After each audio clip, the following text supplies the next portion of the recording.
လူတယောက်ဟာသူများအလှူလူတာကိုတားမြစ်လို့ရှိရင်တဲ့အန္တရာယ်၃မျိုးလှုပ်တာရောက်တယ်ပေါ့သူ့ဘာသူလှူတာကိုယ်နဲ့မဆိုင်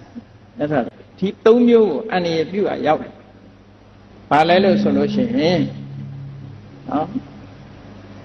အလှူဒါယကကုသိုလ်ရဖို့အတွက်အန္တရာယ်ဖြစ်တယ်ဟုတ်လားလှူတဲ့လူကသူကသွားဟန်တာလို့မလှူနဲ့လို့ပြောသည့်အတွက်ကြောင့်ကုသိုလ်ရမှမရတော့ဘူးလေအဲ့ဒါကြောင့်မို့လို့သူများလှူတာကိုတားမြစ်မယ်ဆိုလို့ရှိရင်တဲ့ဒါယကာရဲ့ကုသိုလ်အန္တရာယ်ကိုလည်းသူလောက်ရရောက်တယ်ကုသိုလ်ကိုအန္တရာယ်ပြုတာတားဆီးတာလည်းဖြစ်တယ်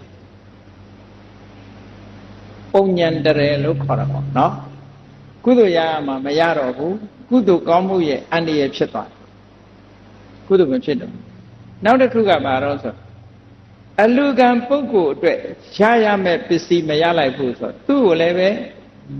လာဘန်တရယ်သူရမယ်ပစ္စည်းအတွက်အန္တရာယ်လုံးလိုက်တာပဲတဲ့ဒါတော့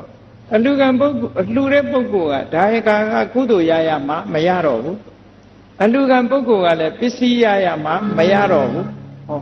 အလူကံပုဂ္ဂိုလ်ကိုလည်းကုသိုလ်မဖြစ်အောင်အန္တရာယ်ပေးလိုက်တာနဲ့တူတူပဲတဲ့လူခံတဲ့ပုဂ္ဂိုလ်လည်းပဲပစ္စည်းရမှမရအောင်အန္တရာယ်ပြုတာနဲ့တူတူပဲတဲ့မြတ်စွာဘုရားဒါမျိုးငါဘယ်တော့မှမလုပ်ဘူးနောက်ဆုံးမှာသူများလှူတာကိုဟန်တားတဲ့ပုဂ္ဂိုလ်ဟာတဲ့မဟန်တားခင်ကလေးကသူ့ရဲ့စိတ်ယုတ်မှကြောင့်မို့လို့သူများလှူတာသူကသူလှူတာပဲလေအဲ့တော့မလိုမုန်းတာတဲ့စိတ်နဲ့ဟန်တားတာဖြစ်သွားတာဖြစ်သွားတော့မဟန်တားခင်ကလေးကသူကခုနကကောင်းမှုရဲ့အန္တရာယ်မဖြစ်ခင်ရရှိမဲ့ပစ္စည်းလာပါရရှိမဲ့အန္တရာယ်ကိုမပြုတ်ခင်ချွတ်တင်ပြီးတော့သူ့ရဲ့ဂုဏ်သိက္ခာတွေသူဖြည့်ဆည်းပြီးသားဖြစ်သွားပြီ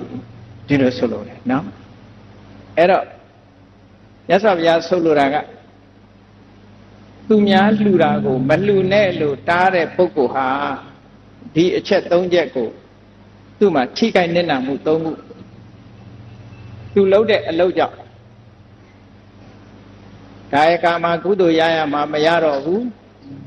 အလူကံပုဂ္ဂိုလ်ပစ္စည်းရမှမရတော့ဘူး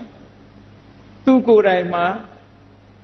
ကိုယ့်ရဲ့ဂုဏ်သိက္ခာကိုကိုယ့်အကိုဖျက်ဆီးပြီးသားဖြစ်သွားပြီတဲ့၃ခုဒီလို၃မျိုးအတွက်အနေဖြစ်သွားတယ်လို့ပြောဒါကြောင့်မို့လို့အလှူဒါနနဲ့ပတ်သက်ပြီးတော့တိရစ္ဆာန်ပဲကျွေးလူကိုပဲပေးမဟန်တားရဘူး